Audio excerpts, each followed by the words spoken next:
할렐루야. 따라합시다. 최고의 기회를 놓치지 말라. 기회가 오면 어떻게 해야 돼요? 잡아야 되겠죠. 따라합시다. 기회가 오면 잡아야 한다.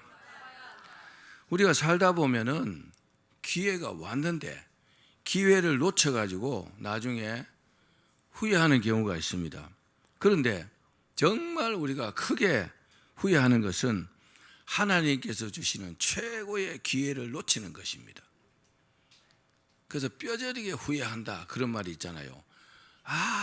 그때 내가 그 기회를 잡았어야 되는데, 그런 생각을 하죠.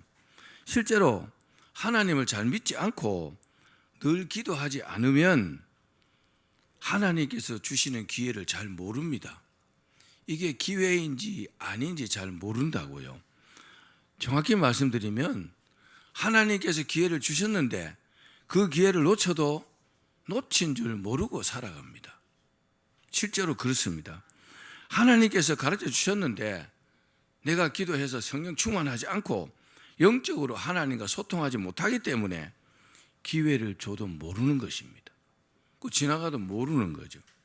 오늘 말씀을 통해서 하나님께서 주시는 그런 최고의 기회를 잡으시기를 바랍니다.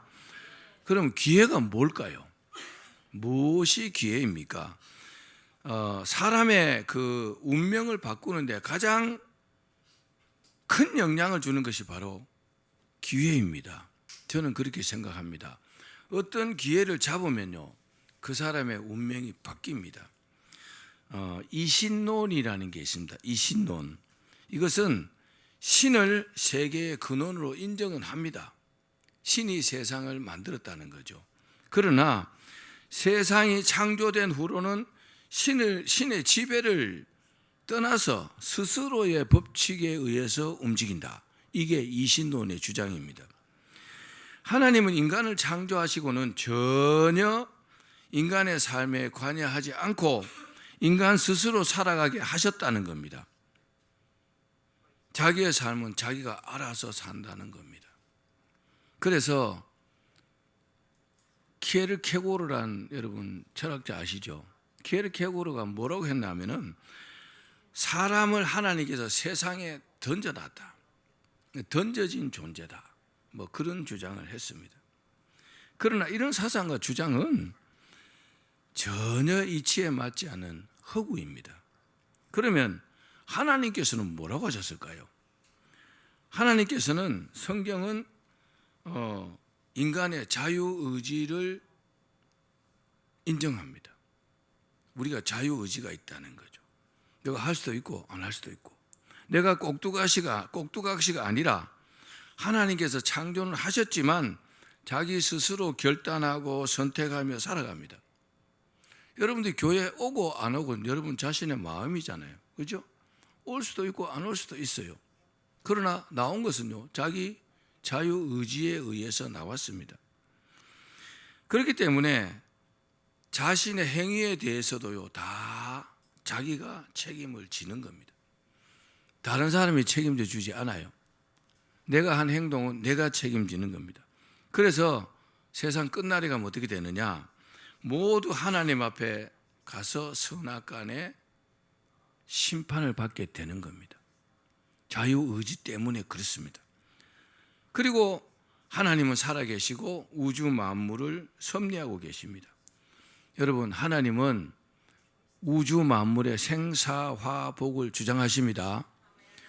참새 2마리가 한 아사리온에 팔리는 것이 아니나, 그러나 그 한 마리가 떨어지는 것도 하나님의 허락이 없이는 안 된다, 이렇게 말씀하셨어요. 참새 한 마리가 죽고 살고도 하나님이 주장하신다 그랬어요. 그리고 하나님은 지금도요, 믿는 자들을 도우시고 인도하시고 보호하십니다. 이것이 성경의 중요한 진리입니다. 그렇습니다. 하나님은 우리를 위해서 확실한 계획을 갖고 계십니다. 우리가 하나님께서 인도하시는 대로 잘 따라가면 하나님의 계획대로 우리는 쓰임을 받게 될 것입니다. 사람은 자기의 계획을 위해서 노력하지만 그 계획대로 되는 것은 아닙니다. 우리가 잘 아는 성경 잠언 16장 9절 말씀 읽어보겠습니다. 시작. 사람이 마음으로 자기의 길을 계획할지라도 그의 걸음을 인도하시는 여호와시니라. 아멘. 그렇습니다. 그렇기 때문에 내 인생은 내 것이고 내 마음대로 사는 것이 아니라는 사실을 알아야 합니다.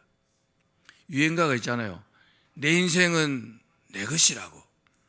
참 잘못 말하는 겁니다. 내 인생이 내 것이 아니더라고요. 살고 보면 알아요.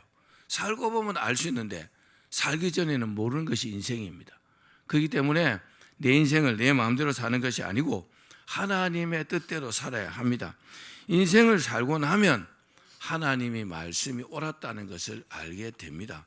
그러면서 하나님께서 기회를 주셨을 때 잡지 못했던 것을 후회하게 됩니다. 여러분 살아가면서 하나님께서 주신 기회라고 생각이 되면 꽉 믿음으로 붙드시기를 바랍니다. 그래서 하나님께서 기회를 주실 때 놓치지 않고 반드시 어떻게 해요? 꽉 붙들어야 합니다. 그런데 하나님의 신비 가운데 하나가 시간입니다. 그런데 하나님의 시간과 사람의 시간은요 서로 연결되어 있습니다. 전혀 다른 것 같지만 아닙니다. 하나님은 우주 만물과 개인의 생사화복도 주관하십니다. 그러면서 하나님은요 사람에게 자유의지를 주시고 또 자유롭게 결정하며 살아가게 합니다. 또 우리가 그렇게 삽니다. 또 하나님은요 사람에게 자유의지를 주셨기 때문에 하나님의 뜻을요 막 이렇게 강요하지 않습니다. 특별한 경우를 제외하고는 오로지 우리가 선택하고 결정하게 하십니다. 그렇습니다. 하나님은 사람의 삶을 방관만 하지 않고 우리의 삶을 어떻게 해요? 섭리하고 계십니다. 그러니까 우리가요 늘 기도하고 성령 충만해야 될 이유가 바로 거기에 있습니다. 예를 들어 볼까요? 예를 들어서 부모는 자녀를 키우면서 어떻게 합니까? 그냥 지켜보기만 합니까? 자기가 알아서 크도록, 자기가 알아서 살도록? 그건 부모가 아니겠죠. 자녀가 스스로 행동하게 하지만 자녀의 일에 관여하잖아요. 그건 잘못하는 거야. 그렇게 하지 마. 이건 이렇게 해야 돼. 저렇게 해야 돼. 하나님도 역시 그렇다는 겁니다. 자녀가요 부모가 말하는 대로만 살면 안 되죠. 그렇게 살지도 않습니다. 동일합니다. 이처럼 하나님께서도요 그것을 뭐라고 하냐 돌보신다 그럽니다. 섭리하신다, 돌보신다. 따라합시다. 하나님은 우리를 돌보신다. 그러므로 우리에게 가장 중요한 것은 뭐냐? 하나님의 인도하심으로 사는 겁니다. 하나님의 인도하심으로 산다는 것이 뭐 별 어려운 것이 아니라 우리가 살다가 보면 잘 안 될 때가 있잖아요. 그때는요 하나님께 도와달라고 기도하라는 겁니다. 그럼 하나님께서 도와주시겠다는 겁니다. 그게 하나님의 인도하심으로 사는 겁니다. 잘 될 때는요 그냥 살면 됩니다. 그러나 잘 안 될 때는 하나님의 도우심을 받아야 합니다. 하나님께서 주시는 기회는 하나님의 시간과 우리의 시간이 합류하는 순간이라고 할 수 있습니다.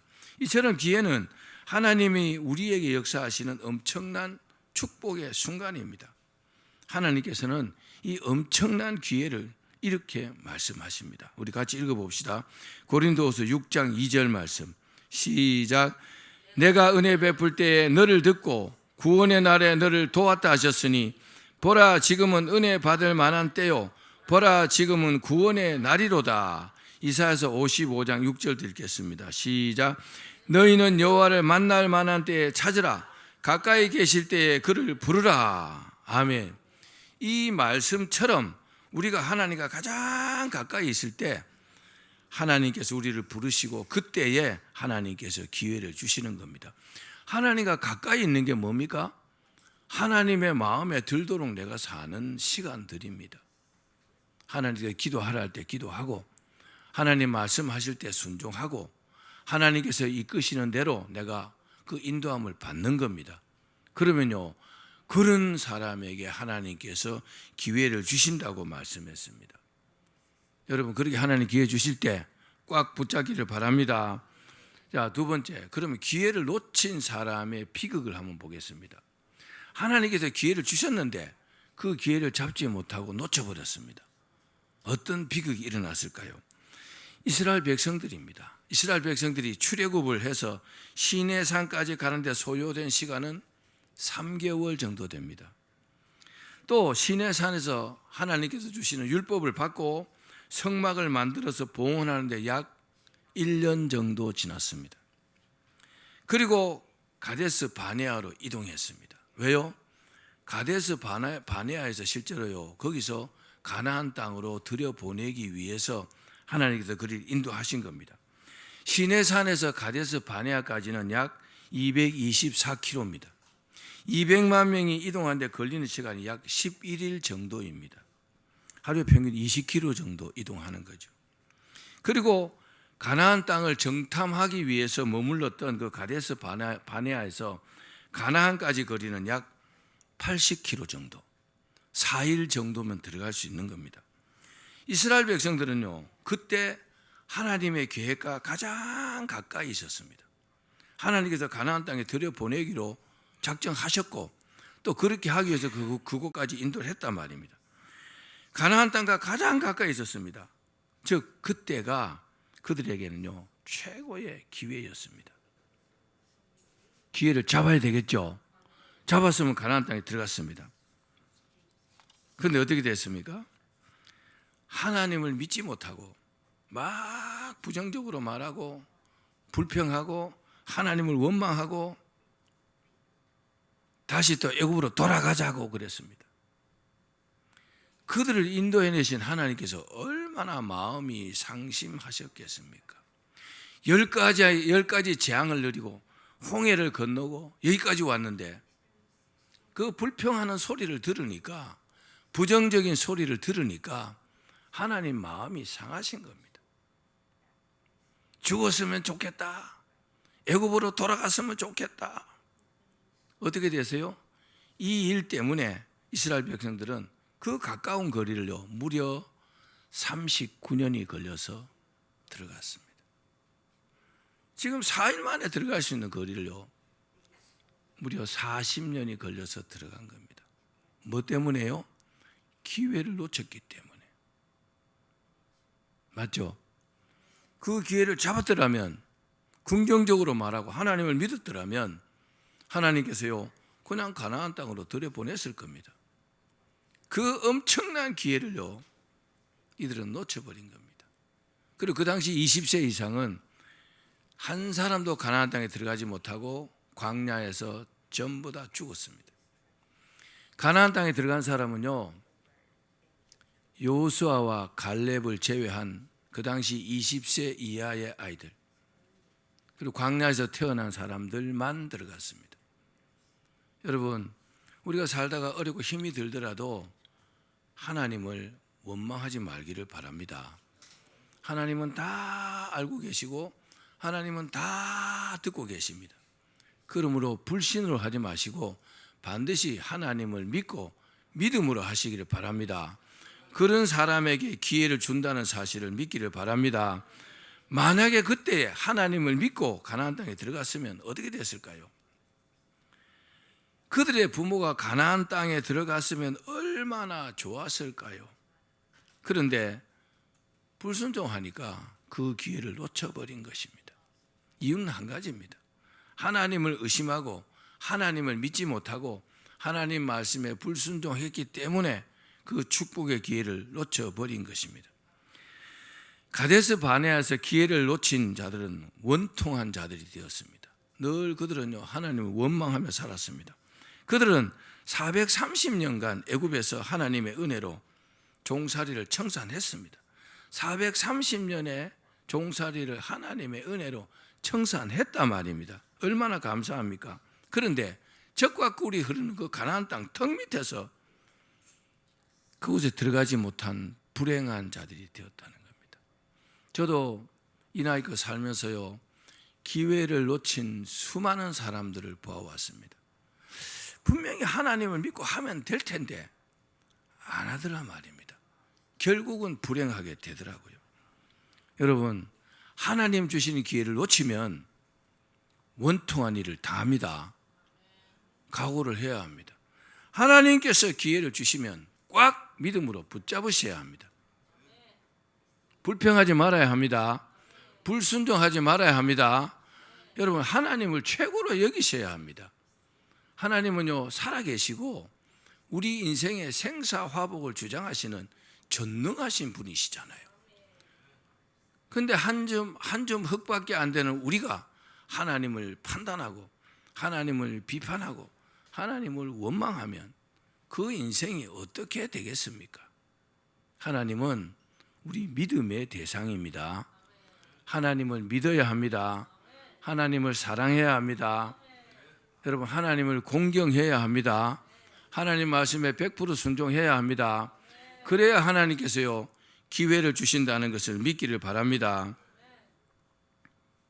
사랑하는 여러분, 무엇보다도 하나님을 믿고 광야와 같은 생활을 청산하시기를 바랍니다. 그리고 그렇게 되면요, 이 땅의 삶도 천국과 같은 생활이 됩니다. 그렇게 되기를 바랍니다. 자, 마지막으로 최고의 기회를 잡은 사람들을 한번 봅시다. 그러면 일생일대에 가장 좋은 기회를 잡은 사람은 누구일까요? 어떤 사람이 잡았을까요? 그들이 어떠했길래 하나님께서 최고의 기회를 주셨을까요? 먼저 아브라함입니다. 아브라함은요, 믿음과 순종으로 하나님께 주신 기회를 잡은 사람입니다. 아브라함은 하나님께서 부르실 때에 자기의 환경을 보지 않고 100% 순종했습니다. 갈대아 우르를 떠나라고 했을 때 아브라함은요, 거기서 평생을 살았지만 하나님의 그 말씀 한마디에요, 모든 것을 버려두고 순종했다는 겁니다. 그런 아브라함을 하나님께서 축복의 기회를 주셨고, 그리고 엄청난 축복의 사람이 되었습니다. 아멘. 또 열심히 기회를 얻은 사람이, 열심 때문에 얻은 사람이 바울입니다. 바울은 사울이었을 때 예수님을 핍박하는 일에 정말 열심이었습니다. 자기 인생을 걸었을 만큼 말입니다. 잘못됐지만, 잘못 알았지만 정말 열심이었습니다. 그런데 그 모습을 쭉 지켜보시던 주님께서 다메섹 도상에서 바울을 부르시고 기회를 주셨습니다. 이때 바울은 어안이 벙벙했을 겁니다. 그랬겠죠? 그런데 주님께서 주신 둘도 없는 그 기회를요, 바울은 믿음으로 확 붙잡았습니다. 주님께서 그런 바울에게 어떻게 했습니까? 최고의 능력을 주셨고, 그리고 최고의 일꾼으로 삼으셨습니다. 바울은요, 기회를 잡았기 때문에 성공한 사람입니다. 모세는 또 어떤 사람입니까? 모세는요, 특별하게 하나님께서 선택한 사람입니다. 모세는 하나님께서 기회를 주셨을 때 몇 번이나 거절했습니다. 몇 번이나 사양했습니다. 그런데 하나님의 그 강권적인 부르심에 결국 순종했고 200만 명이나 되는 이스라엘 백성들을요, 가나안으로 인도하는 대업을 이룬 사람입니다. 모세도요, 그 기회를 잡았기 때문에 축복의 사람이 된 것입니다. 모세는요, 자기 생각을 버렸기 때문에 하나님 주신 기회를 잡은 사람입니다. 자기 생각대로 했더라면 하나님 말씀에 순종하지 않았을 겁니다. 여호수아는 어땠습니까? 여호수아는 정말 한마디로 성실함 그 자체였습니다. 여호수아는요, 모세의 수종이라 그랬어요. 모세의 수종. 모세를 졸졸졸졸 따라다니면서 40년이나 충성했습니다. 정말 그렇게 성실했던 여호수아에게 하나님께서 기회를 주셨고 모세의 뒤를 이어서 이스라엘의 수장이 되게 하신 겁니다. 여러분도 주변에 성실한 사람들 많죠? 그 사람을 참 보기 좋죠? 그 사람을 참 믿을 수 있죠? 믿을만 하죠? 우리도요, 성실해야 합니다. 성실하지 않으면 하나님께서요, 기회를 안 주실 수도 있어요. 그러나 성실한 사람들은 반드시 하나님께서 기회를 주십니다. 여호수아는 그 성실함 때문에 가나안 정복의 대역사를요, 하나님께서 여호수아에게 주셨고 여호수아는요 그 기회를 확 붙잡은 겁니다. 여호수아는 성공한 사람입니다. 사랑하는 여러분, 우리에게 최고의 기회가 뭡니까? 예수님께서 우리를 부르신 겁니다. 그때 그 부르심에 순종한 것이 최고의 기회입니다. 우리는 그 부르심에 순종해서 지금 믿음 생활을 하고 있습니다. 실제로요, 잘 들으십시오. 인생의 종말에는 다른 게 다 소용이 없습니다. 아무런 소용도 가치도 없습니다. 오직 예수 그리스도를 믿은 것만이 내 인생의 최고의 축복입니다. 예수님 우리를 부르셨을 때 그 기회를 붙잡은 것이요, 최고의 기회를 잡은 것입니다. 우리가 예수님을 믿고 부름받은 것을 믿는다면 남은 생에 주님께서 주신 그 충성의 기회를 놓치지 말기를 바랍니다. 다시 말씀드리면 우리가 처한 환경에서 주님의 복음을 위해서 사실은 최선을 다해서 충성해야 합니다. 그러면 그 모습을 보시고 주님께서 우리에게 이 세상에서 얻을 수 있는 최고의 복을 우리에게 주시리라 믿습니다. 옛날에 어떤 임금이 큰 도로 한가운데 큰 바위를 갖다 놨어요. 그러니까 사람들의 출입이 어려워졌어요. 그 바위가 콱 가로막고 있으니까. 그리고 딱 숨어가지고 백성들이 어떻게 하는가 이렇게 지켜보고 있었습니다. 근데 지나가는 사람들 대부분이 그 바위를 막 한번 치워보려고 애쓰다가 그냥 이내 포기해 버리더랍니다. 근데 보면 누가 여기다가 바위를 갖다 놨어? 막 불평을 하는 사람, 또 뭐 투덜거리는 사람, 욕하는 사람, 근데 심지어 임금에게 막 비난을 퍼붓는 사람도 있었다고 합니다. 근데 그 중에 아무도 그 바위를 치워보려고 대책을 마련하는 사람은 없었다고 합니다. 그런데 그 중에 한 농부가 이게 거기를 왔는데 그 바위를 치워보려고 막 이렇게 힘을 썼습니다. 바위가 너무 크니까 안 되니까 소를 몰고 와가지고 소에다가 밧줄을 묶어갖고 그 길을 막아놓은 바위를 이렇게 치워버렸다고 합니다. 근데 이게 웬일입니까? 바위를 딱 치우니까 바위 밑에 금화가 가득한 주머니가 하나 있더래요. 그리고 거기 쪽지가 하나 있더래요. 임금의 쪽지가. 거기 뭐라고 써놨냐면 이렇게 써놨더래요. 모든 문제 속에는 더 나은 현실을 만들 기회가 숨어 있다는 사실을 잊지 말라. 그 금화는 축복의 기회를 잡은 내 것이니라. 참 누가 지어낸 말인지 모르지만 여러분 앞에 큰 문제가 있다 할지라도 하나님께서 기회를 주시면 그 문제를 해결할 수 있습니다. 주님께서 그래서 계시록에서 말씀하셨어요. 하나님을 믿는 사람들은요, 이 말씀을 믿음으로 받을 수 있습니다. 뭐라고 했을까요? 죽도록 충성하라. 그리하면 내가 생명의 면류관을 너에게 주리라. 하나님께서 주시는 기회를 잡고 그리고 충성하고 헌신하여 최고의 복을 받기를 주의 이름으로 축원합니다.